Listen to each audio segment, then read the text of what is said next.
저는 오늘 읽은 말씀 요한복음 1장 10절로 18절 말씀을 통해서 하나님의 자녀가 되는 권세라는 말씀으로 하나님의 말씀을 함께 나누어 보려고 합니다. 영접하는 자, 곧 그 이름을 믿는 자들에게는 하나님의 자녀가 되는 권세를 주셨다라고 성경은 말씀하고 있습니다. 근데 우리가 읽은 새번역 성경이나 공동번역 성경에 보면 하나님의 자녀가 되는 권세를 주셨다라고 이렇게 써놓지 않고 하나님의 자녀가 되는 특권을 주셨다라고 이렇게 기록해 놓고 있습니다. 여기 보니까 예수 그리스도를 영접한다는 말과 그의 이름을 믿는다는 말은 똑같은 의미로 사용되어지고 있습니다. 영접하는 자, 곧 그 이름을 믿는 자. 예수님을 영접하는 사람, 예수님을 믿는 사람 똑같은 의미라는 것이죠. 즉 예수 그리스도와 특별한 관계를 맺었다는 뜻입니다. 여러분, 결혼할 때 남편은 아내를 맞아들이고 아내는 남편을 맞아들입니다. 이거와 같다는 거예요. 또 스승과 제자와의 관계도 마찬가지입니다. 예수 그리스도를 맞아들이고 믿는 사람은 하나님의 자녀가 되는 권세, 특권을 갖게 되었다라고 말합니다. 여기서 말하는 하나님의 자녀, 하나님의 자녀가 된다는 말이 무슨 뜻인지 우리는 한번 생각해 봐야 합니다. 사실 하나님의 자녀라는 말은 하나님의 자녀로서 산다는 뜻을 가지고 있습니다. 여러분, 요즘 부모 자식 간의 관계가 옛날만 같지 못해요. 옛날에는요, 부모의 그림자도 밟아서는 안 된다라고 생각했습니다. 군사고 일체다 해서 왕이나 또는 스승이나 부모는 하나인 것 같다. 그래서 그 부모를 공경하는 것은 오늘날과는 전혀 달랐습니다. 근데 2000년 전에 부모 자녀의 관계는 어땠을까요?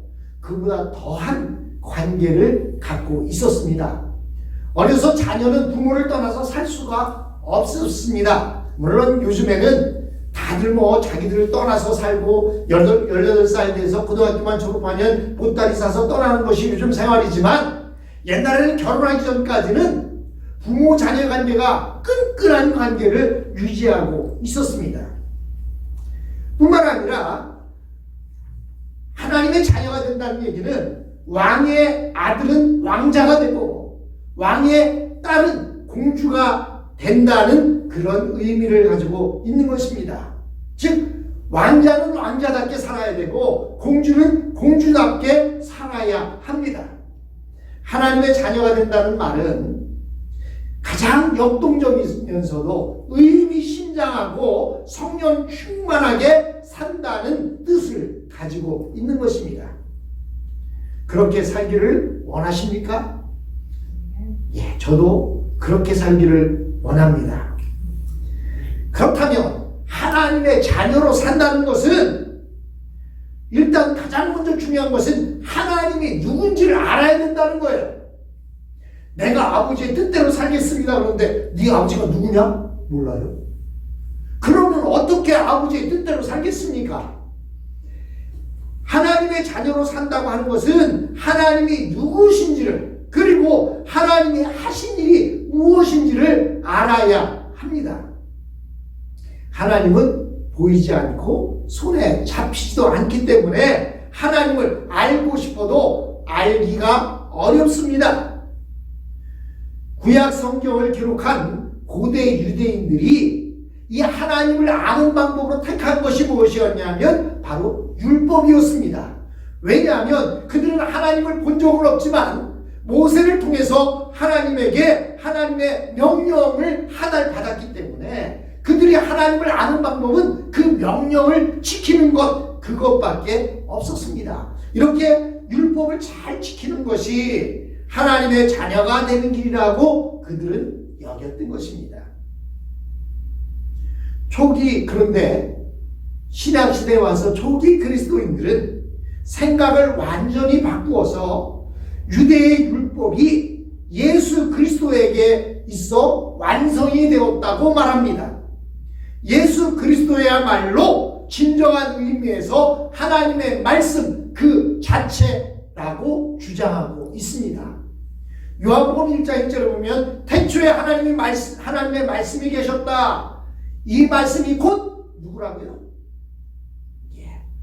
예수님임을 이야기하고 있습니다. 즉 하나님의 말씀으로 하나님을 알아가던 그들이 하나님의 말씀 되시는 예수님이 이 땅에 오셨기 때문에 예수님을 아는 것이 하나님을 아는 것이라는 것입니다. 그 근거가 무엇이냐면 요한복음 1장 18절에 말하고 있습니다. 본래 하나님을 본 사람은 없으되 아버지 품속에 있는 독생하신 하나님이 나타내셨느니라. 여러분, 모세가 하나님과 대면하여 보았다 그러는데 하나님의 얼굴을 보았습니까? 하나님의 얼굴을 보지 못했어요. 하나님의 얼굴을 볼 수가 없었습니다.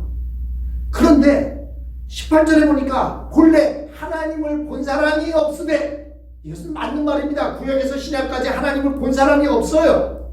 그런데 하나님 아버지 품속에 있는 독생하신 하나님이 나타내셨다. 여기서 중요한 것은 아버지의 품속 그리고 독생자 이겁니다.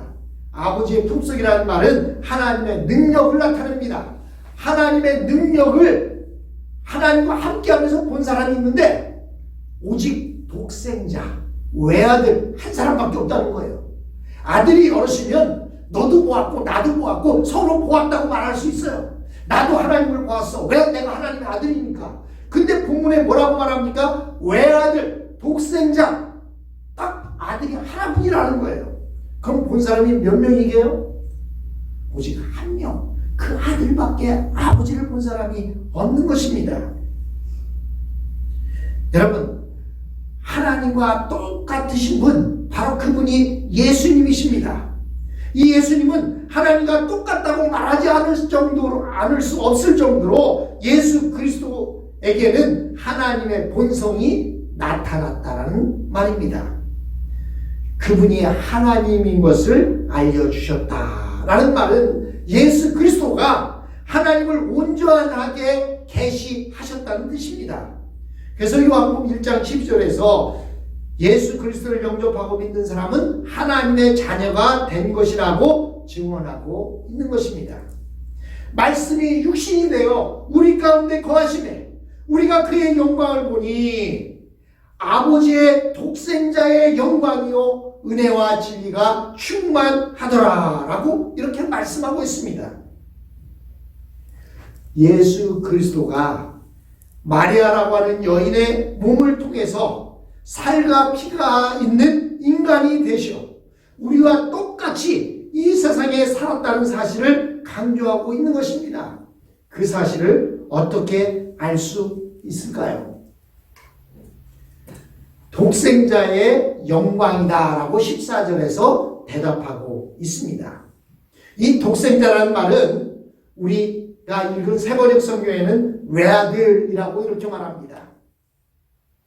초기 그리스도인들은 다른 어떤 역사적 위인들에게서 볼 수 없는 고유한 영광을 예수 그리스도에게서 경험했기 때문에 그를 아버지의 독생자, 아버지의 외아들이라고 표현한 것입니다. 초기 그리스도인들에게는 예수는 하나님의 독생자라고 고백할 수밖에 없을 정도로 특별한 존재였던 것입니다. 그래서 14절은 이어서 예수 그리스도에게 은혜와 진리가 충만하더라 라고 말하고 있습니다. 독생자의 영광을 구체적으로 표현한다면 은혜와 진리의 발현입니다. 은혜와 진리가 나타난다는 거예요. 그 은혜와 진리는 유대인들이 전심전력으로 붙들었던 율법과 대립이 됩니다. 그래서 1장 17절에 이렇게 말합니다. 율법은 모세로 말미암아 주어진 것이요 은혜와 진리는 예수 그리스도로 말미암아 온 것이다 라고 말하고 있습니다. 즉 율법은 사람을 기준으로 삼는다면 은혜와 진리는 하나님을 기준으로 삼는다는 것입니다. 이렇게 관점이 다른 것입니다. 이를 오늘 설교 제목에 연결해서 설명하면 이렇습니다. 율법은 하나님과 종관계를 맺고 있는 방식이고 은혜와 진리는 하나님과 자녀 관계를 맺는 방식입니다. 즉 하나님의 종에서 하나님의 자녀가 되는 것입니다. 그렇습니다. 우리는 하나님의 종이 아니라 하나님의 자녀입니다. 따라서 우리는 우리의 삶이 종이 감당해야 할 의무가 아니라 아들, 딸이 누려야 할 자유와 결속되어 있습니다. 여러분의 인생의 점수는 잘못 받으면 어찌 보면 두려워할 것이 아니라 하나님의 사랑 안에서 오는 기쁨으로 우리는 용서될 수가 있는 것입니다. 여러분, 미국에서 태어나자마자 시민권을 받은 사람들은 이 말의 의미를 잘 몰라요. 그런데요, 여러분처럼 남편을 만나서 미국에 오자마자 임시 영주권 받고 영주권 받은 사람도 잘 몰라요. 아, 영주권 그냥 미국 남편하고 살다 보니까 영주권 받고 또 시간이 되어서 시민권도 받았네? 라고 생각할 수 있습니다. 근데요, 미국의 아메리칸 드림을 가지고 미국에 왔다가 스테이터스를 얻지 못해서 불법 체류자가 된 사람들은요, 경찰만 봐도 겁납니다. 누군가 모르는 사람이 와서 자기를 찾아도 겁이 나요.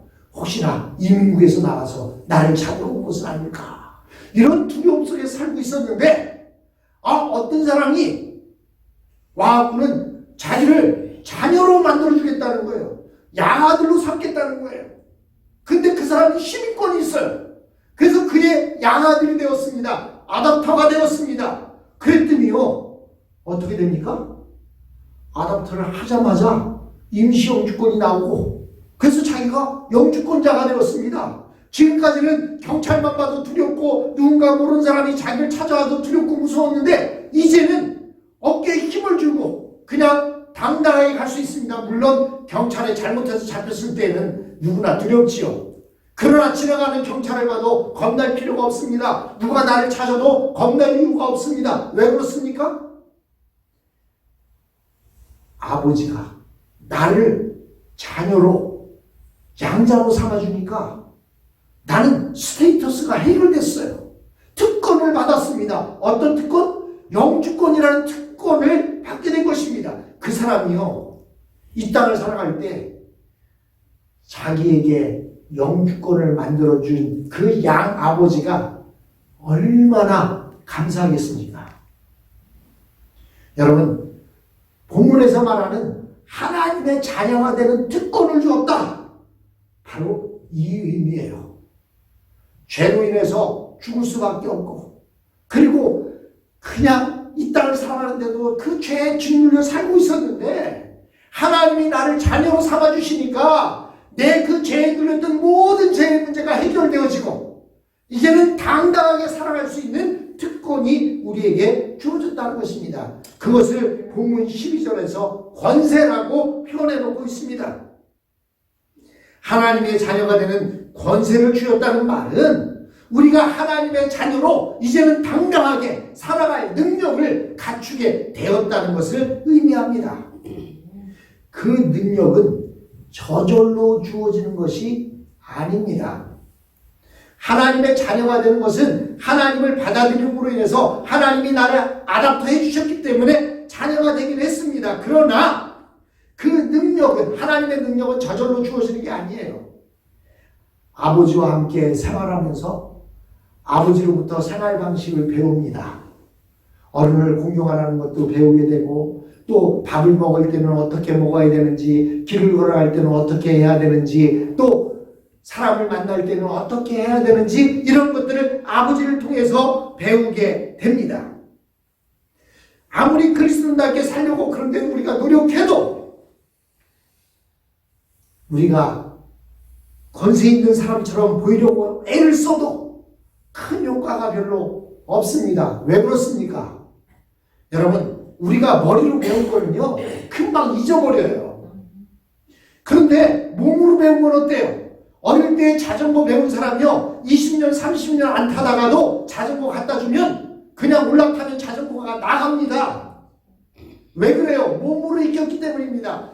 여러분, 그런데 하나님을 머리로만 처음에는 알아가려니까 힘이 든 거예요. 그래서 효과가 없어요. 능력이 나타나지 않아요. 그러나 아버지와 밥상에 앉아서 밥을 같이 먹고 같이 생활하고 같이 잠자고 같이 한 공간에서 살다 보면 시간이 흘러가면서 서서히 하나님의 능력이 우리 속에 나타나기 시작합니다. 그래서 내가 어디를 나가도 너 혹시 누구 아들 아니야? 동네 사람들이 저를 몇십 년 만에 처음 봐도 제 모습을 보면서 하는 얘기가 너 저 송혜선 씨 아들 아니야? 라고 말합니다. 왜 그럴까요? 내 행동 거지와 내 말하는 모습과 내 풍기는 모습이 아버지를 닮은 거예요. 즉 아버지의 능력이 내 속에서 나타나는 거예요. 사랑하는 사람 여러분, 우리가 하나님과 예수에 관해서 얼마나 깊이 알고 있느냐, 그리고 배웠느냐에 따라서 그 속에서 하나님의 능력이 나타나게 되는 거예요. 그래서 처음 예수 믿는 사람이 처음부터 날려고 하면 날라지겠습니까? 여러분, 처음에는 젖을 사모하는 사람처럼 살다가 이제는 기어다니다가 한 걸음씩 뛰다가 나중에는 달리기를 할 수 있게 되는 것입니다. 그런데 거꾸로 가는 사람들이 있어요. 잘 예수를 믿고 오다가 갑자기 아버지 당신 누구십니까? 나는 당신과 아무런 상관이 없습니다. 왜 나를 이렇게 고생하게 만드십니까? 하면서 아버지 곁을 떠나는 사람들도 있다는 거예요. 여러분, 성경에 보면 하나님을 만난 사람들이 어떻게 변화되었고 그리고 어떻게 주님의 뜻을 살았는지, 주님의 뜻대로 산 사람들에게는 하나님께서 어떤 복을 주셨는지, 그렇지 않고 주님의 뜻대로 살지 않는 사람들은 어떤 삶을, 최후를 맞이하게 되었는지 성경에는 잘 나타나 있습니다. 그런데 그것들을 공부하지 않고 배우지 않고 덮어놓고 믿어요. 성경책 덮어놓고 믿으니까 누가 이 말하면 그 말에 혹 쏠리고 누가 저 말하면 저 말에 혹 쏠려갑니다. 덮어놓고 믿으면 안 돼요. 하나님의 말씀을 펼쳐놓고 읽고 공부하고 배우면서 믿어야 합니다. 그래야만 우리에게 하나님의 능력이 나타나게 됩니다. 여러분, 겨울철에 모닥불에 서갖고 불을 쬐보세요. 불에 가까이 불을 쬐다 보면요, 얼굴도 불빛으로 변합니다. 붉게 얼굴이 홍조가 띕니다. 왜 그래요? 불을 가까이 했기 때문에 그렇습니다. 우리의 모습 속에 하나님의 능력이 나타나게 하려면 하나님을 가까이 해야 합니다. 하나님을 가까이 해야 우리 속에 하나님의 능력이 나타나게 되어 있습니다. 여러분, 결론적으로 말씀드리면 우리가 하나님의 자녀의 능력을 가지고 이 땅에서 하나님과 함께 생활하려면 하나님만 집중하는 삶을 살아야 합니다. 하나님의 자녀가 되는 권세, 하나님의 자녀가 되는 특권, 하나님의 자녀가 되는 권위, 하나님의 자녀가 되는 능력이 실제로 우리의 삶에 나타나게 하려면 어떻게 해야 합니까? 가끔 우리는 하나님의 자녀라는 말을 앞세운 채 거들먹거리는 그리스도인들을 볼 때가 있습니다. 내가 하나님의 자녀이니까 모든 일이 잘 풀릴 것이 틀림없다고 허풍을 치는 사람이 있습니다. 심지어는 자기가 부자가 되었다는 사실이나 다복한 가정을 이루었다는 사실, 그것이 하나님의 자녀가 되었다는 증거로 내세우기도 합니다. 그렇다면 예수 잘 믿는데 병든 사람은 하나님의 자녀가 아닌가요? 예수 잘 믿는데 물질적인 축복을 못 받았다면 그 사람은 하나님의 자녀가 아닌가요? 아닙니다. 여러분, 물론 우리가 하나님을 잘 믿고 믿음 안에서 열심히 생활할 때에 하나님 주시는 복을 누리게 됩니다. 그러나 그렇게 열심히 해도 안 될 때가 있어요. 그렇게 안 될 때 하나님이 나를 안 사랑하는가 보다 생각하지 마시기 바랍니다. 다 고난에도 뜻이 있고 고통에도 뜻이 있습니다. 내가 고난받기 전에는 그렇대야 했더니 이제는 주의 율례를 배우게 되었다라고 하는 시편 119편의 말씀도 있지 않습니까? 여러분, 우리가 하나님의 자녀가 되었다고 해서 이런 복된 인생이 보장되어지는 것은 아닙니다. 정말 그리스도교 신앙의 깊이에서 살아가는 데 있어서 결혼하지 못하는 사람도 있고 자식을 낳지 못하거나 큰 병에 걸린 사람도 많습니다. 그래서 감리교의 창시자인 존 웨슬리는 그가 얼마나 주님을 잘 믿었겠습니까? 근데요, 그의 아내는 세상에 둘도 없는 악처였다고 합니다. 그렇다면 그가 예수를 잘못 믿어서 악처를 아내로 얻었을까요? 그렇지는 않다는 것입니다. 여러분, 하나님의 자녀가 되는 특권이라는 것은 다른 것이 아니라 하나님에게 집중하는 삶 그 자체인 것입니다. 우리의 영혼이 하나님으로 가득 채워지는 삶, 그것이 바로 하나님의 자녀가 되는 능력입니다. 하나님의 자녀로 주어진 특권입니다. 그러나 그것이 쉽지 않습니다. 우리는 살아가면서 많은 일을 신경 써야 하기 때문입니다. 그게 습관이 되면서 우리 영혼은 산만해질 대로 산만해졌습니다. 걱정을 하지 말라고 하는데도 걱정도 끌어다가 걱정할 정도입니다. 걱정하지 않아도 될 것도 끌어다가 걱정을 합니다. 이런 상황에서는 하나님에게 집중한다는 말은 현실에서 거리가 너무나 먼 것 같습니다. 교회 생활에 대한 열정도 우리를 하나님에게 집중하게 하는 것은 아닙니다. 교회 생활을 열심히 한다고 하면서도 하나님과의 1대1의 관계는 유지하지 않고 그냥 교회 생활로 내가 열심히 무엇을 한다, 그것만을 위해서 한다면 그것도 하나님과 나 사이를 집중하게 하는 것이 아니라 오히려 방해하는 것이 될 수도 있습니다.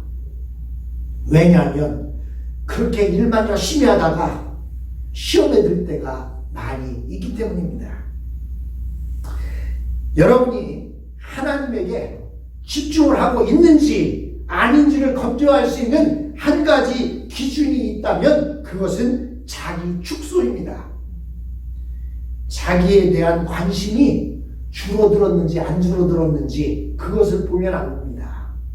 어떤 일을 결정할 때 자기가 기준이 되어서 결정을 하고 있는지, 아니면 예수님이라면 이런 상황 속에서 어떻게 할 것인가, 그 주님의 마음을 품고 그 문제를 바라보고 있는지 내 자신을 보면 압니다. 그렇다고 해서 자기 자신을 무가치하게 여기라는 말이 아닙니다. 생명의 주인이신 하나님에게 우리의 영혼의 촉수를 주님 앞에 맞추고 예수님이라면 어떻게 할 것인가, 내가 이렇게 한다면 주님이 기뻐하실까 기뻐하지 않으실까, 그것에 관심을 가지고 살아간다면 그것이 바로 하나님에게만 집중하는 삶의 모습이 된다는 거예요. 너희가 먹든지 마시든지 무엇을 하든지 다 무엇을 위해 하라고요?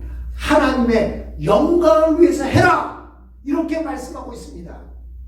먹고 마시고 자는 것, 심지어는 화장실에 가는 것까지도 하나님의 영광을 위해서 하고 하나님에게 초점을 맞추고 나아갈 수 있을 때 그것이 바로 하나님의 자녀로서의 능력, 특권을 가지고 살아가는 것입니다.